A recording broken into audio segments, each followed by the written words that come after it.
श्री नागेश्वर भगवान शिव का यह प्रसिद्ध ज्योतिर्लिंग गुजरात में द्वारकापुरी से 17 मील की दूरी पर है।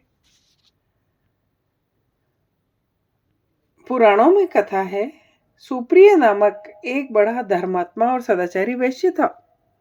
वह भगवान शिव का बहुत भक्त था। वह निरंतर उनकी आराधना, पूजन और ध्यान में तल्लीन रहता था। अपने सारे कार्य वह भगवान शिव को अर्पित करके करता था। मन, वचन, कर्म से वह पूर्ण शिवा अर्चन में तल्लीन रहता था। उसकी इस शिव भक्ति से दारुक नामक एक राक्षस बहुत क्रुद्ध रहता था। उसे भगवान शिव की यह पूजा किसी प्रकार भी अच्छी नहीं लगती। वह निरंतर इस बात का प्रयत्न करता था कि उस सुप्रिय की पूजा अर्चना में विघ्न पहुंचे। एक बार सुप्रिय नौका पर सवार होकर कहीं जा रहा था। उस दुष्ट राक्षस दारुक ने उपयुक्त अवसर देखकर नौका पर आक्रमण कर दिया। उसने नौका में सवार सभी यात्रियों को पकड़कर अपनी राजधानी में ले जाकर कैद कर दिया। सुप्रिय कारागार में भी अपने नित्य नियम के अनुसार भगवान शिव की पूजा आराधना करने लगा। अन्य बंदी यात्रियों को भी वह शिव भक्ति की प्रेरणा देने लगा। दारुक ने जब अपने सेवकों से सुप्रिय के विषय में समाचार सुना, तब वह अत्यंत गुस्से में होकर उस कारागार में आ पहुंचा।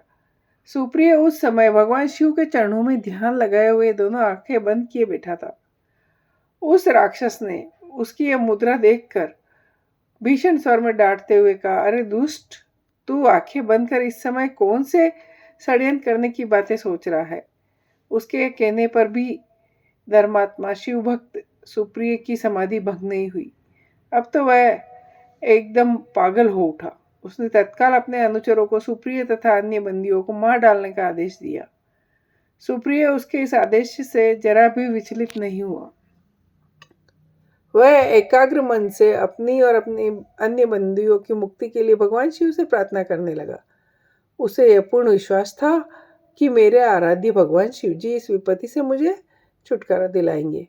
उसकी प्रार्थना सुनकर भगवान शंकर जी तत्क्षण उस कारागार में एक ऊंचे स्थान में चमकते हुए सिंहासन पर स्थित हो ज्योतिर्लिंग के रूप में प्रकट हो गए।